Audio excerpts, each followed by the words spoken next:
Howdy folks, welcome back to the weekly comic book snap. Hey? I don't know what issue it is. I think it's issue 72, 73, 74, maybe 75 or 74. Who cares? Doesn't really matter, does it? But I think it's issue maybe 13 or 14 of our lockdown specials. It's all getting a little bit confusing. But I'm back again, that's the main thing. Back with Spesh. He's made his way down to the old Frog Ross HQ. He's there in front of the glorious wall of comics. And he's looking very, very well, isn't he? I think he's got a good colour. Looking healthy. Thanks, man. No worries. And we're looking at some wonderful old books. Not necessarily all old, but some classics from the shelves of the Frog Ross HQ. Some books we love, some books you know, maybe some you don't. But we're having a look at them for your entertainment, aren't we? Yes, we are. And may I say how splendid you look too. You are such a lovely human being. Okay, so enough of that. Where are we off to now, Spesh? Well, we are going to a little book with. We were thinking that as everybody is in lockdown and Netflix are one of the few businesses that are doing rip-roaring trading, we'd better have a look at something we could link in there. Yeah. And what better than Mr. Gerard Way and Gabrielle Barr's Umbrella Academy? Oh, fantastic. What a book. I've got to say, I really enjoyed the show. However, and I'm a little bit biased because I always say this, but the book is better. The book's better. That's special. The book is better. And when I heard that they were making the show, I did really, really want them to do an animated show and try and animate Mr. Gabriel Barr's artwork because it is just so bat-poo crazy. Oh, it's so wonderful. It's amazing. It's almost like the pages pop and animate themselves anyway. There's so much life in this book. Yeah. So like I say, I really do enjoy the TV show, but I was also a little bit worried when they said they were doing a live action for how they could do it, because I believe that this pushes even what you can get away with in comics. Yeah. In just the whole style of it, it's crazy. It's a crazy page-turning thrill ride. It is, isn't it? And it builds such a ridiculous world to make it believable, and it is wonderful, absolutely wonderful. So this is the first book, isn't it? It's the Apocalypse Suite, and that's what they based the series on. That first series on Netflix. Yes, yeah. They've obviously had to tweak things because, like I say, what happens in these pages pushes even what you can get away with in comics. And they've expanded certain elements really of it. But I would still love to see an animated movie of this. Yeah. Well, I loved the series. I thought the series was amazing, but I hadn't read this book. But going back and reading this book, I see what you mean. It's the imagination that comes out of this book, both in his writing and the artwork. It is just full of life, you know.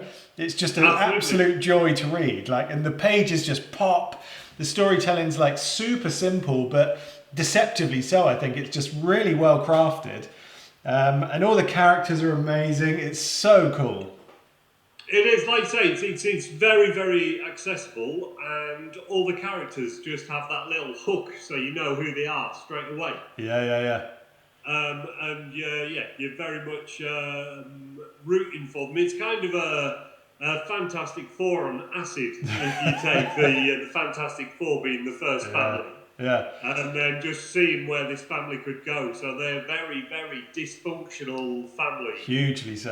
From the top down, all massively flawed, and yet have to try and figure out a way to work together against one of their own, basically. So it kind of tells the story, doesn't it, of a sort of mad kind of, billionaire, I guess, kind of genius who adopts a load of sort of children Well, I think he thinks of himself as a philanthropist, doesn't he? Yeah, that's right, yeah. Whether that is actually a born fruit when you get to know him.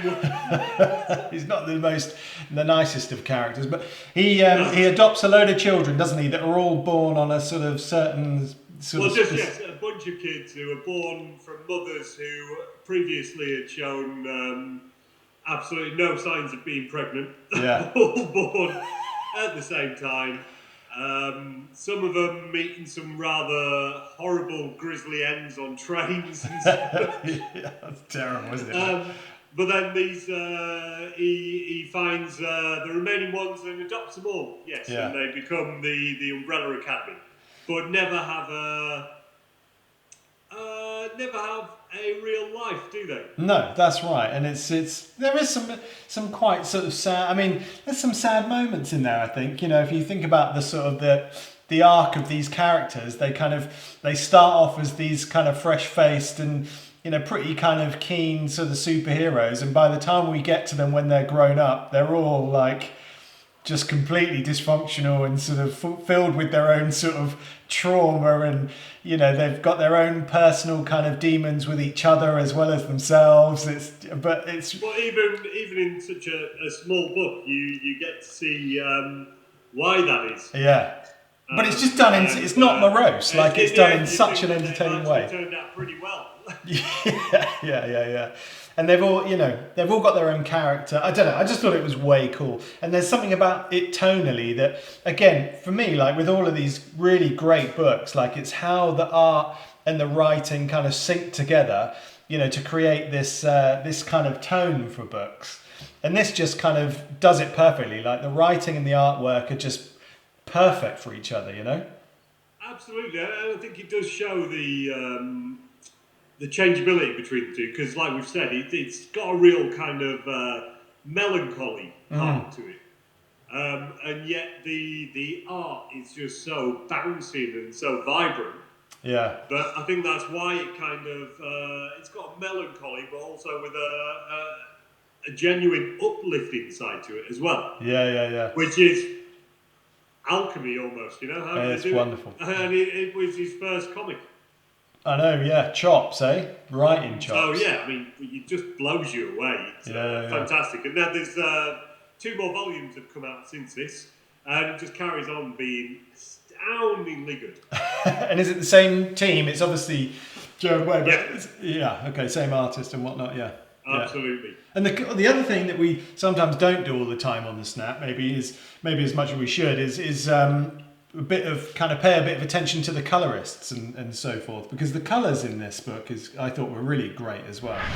Oh, absolutely. Everything about the artwork pops. So the colouring is amazing and psychedelic. Yeah. And all of it is psychedelic, but they're fighting weird space monsters, and you're down with it. You know, it could be happening. You wouldn't be surprised if one popped up now. It becomes that realistic. Yeah.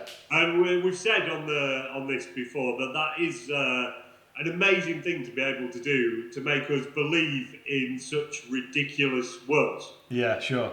Yeah, and also care about them. When you know you've hit pay dirt, basically. Yeah. But I would love to see this animated properly in the same style, using Gabriel Barr's artwork to lift off. I think it'd be just astounding. It'd be so good, wouldn't it? Yeah. And he wouldn't be limited by the physical. Under the disclaimer that the show was very, very good, and I'm really looking forward to the second series. Yeah, me too. It was a lot of fun. Well, fabulous. I hadn't read that before, Spesh, but really pleased we picked that out and had a read through. So I'm sure that's available down at Frog Bros. Of course. We'll put some links up there for that one. Be interested to... 1, 2 and 3, just waiting for a lucky customer. That's what I was going to say. I would love to read 2 and 3 as well, man. It was great. Yeah. What was the publisher for this? Sorry, I missed that. What was the publisher? Dark Horse. Cool. Another classic from Dark Horse. Man, they knock them out, don't Dark they? Horse do some great stuff. Don't they we give a lot of time to Marvel and DC and Image, really. Yeah.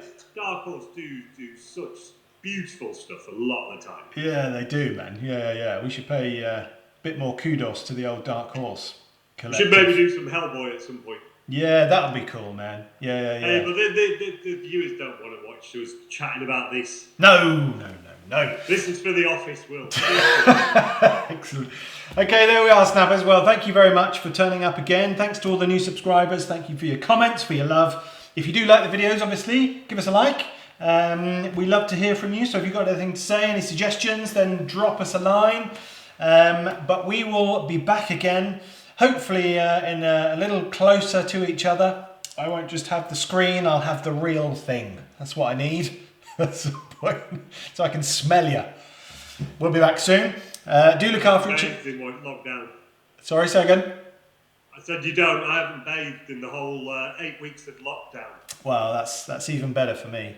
You know. No point, is it? The true musk. That's what I need.